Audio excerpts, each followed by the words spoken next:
Hi there and welcome to Strings and Threads. I'm Heather and I'm so glad you're here.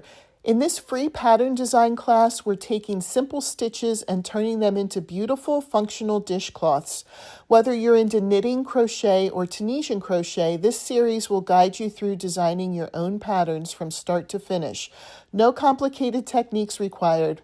In each video, we'll explore how to mix and match stitches to create unique textures, how to customize size and style, and how to turn just a few rows into something completely your own. Along the way, I'll share tips and creative ideas to help you design projects you'll love, whether you're making them for your home, to gift, or even to sell.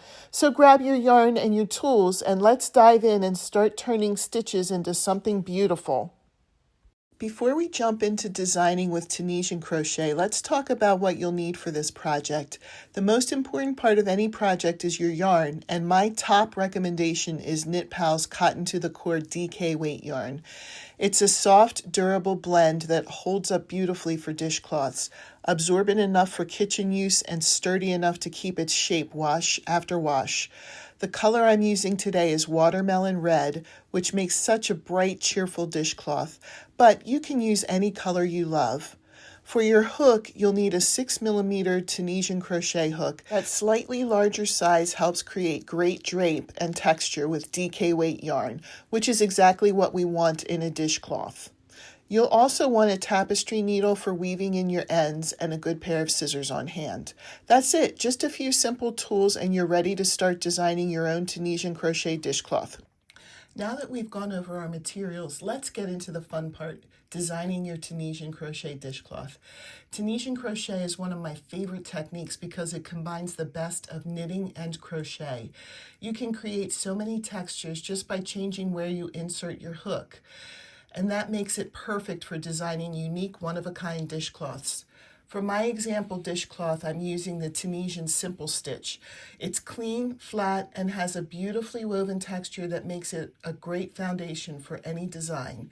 My dishcloth is about 7 to 8 inches square, or roughly 18 to 20 centimeters, and I started with 30 chains.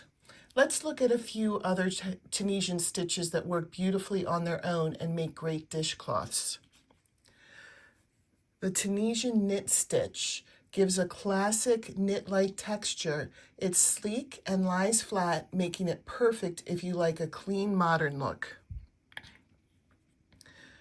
The Tunisian full stitch creates a slightly more open fabric that feels light and flexible, ideal for a dishcloth that dries quickly.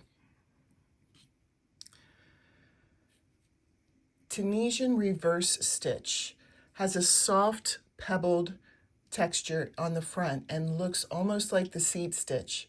It's a wonderful option for adding gentle texture without bulk. And the reverse knit stitch. This one's especially fun because it gives the appearance of a pearl texture, which adds visual depth to any design. Each of these stitches looks great on its own, but you can also start combining them to create your own custom patterns. Tunisian Simple Stitch and Tunisian Knit Stitch alternating rows. This creates a really interesting contrast, smooth on one row and vertical texture on the next. It's subtle, but it gives your fabric depth and a little extra stretch. Honeycomb and knit stitch combination. I love this one. The honeycomb stitch adds those little dimples of texture, and the knit stitch gives you that classic clean look. Working a few rows of each gives your dishcloth a block design that's both modern and functional. You can also play around with other stitch pairings, full stitch and reverse stitch. It gives you gentle ridges that add a hint of texture without making the fabric bulky. Or try simple stitch with twisted knit stitch for a basket weave look that is both sturdy and elegant. The best part is that there's no right or wrong way to design your dishcloth. Tunisian crochet gives you so many possibilities. You can keep it simple or mix stitches to create bold patterns and textures.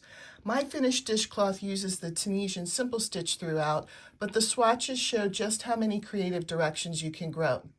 Try a few combinations yourself. You might discover a new favorite texture.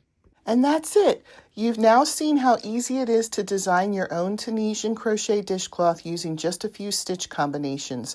I hope this video gives you some new ideas and inspires you to experiment with different textures and patterns in your own projects. Tunisian crochet has so much creative potential, and once you start mixing stitches, the design possibilities are endless. If you enjoyed this video, you can find the knit and crochet versions from my Stitches to Patterns playlist right here on Strings and Threads. And if you have any questions, you can find my email in the description below. I'd love to hear from you or see what you've created. Thank you so much for watching, and as always, happy crocheting.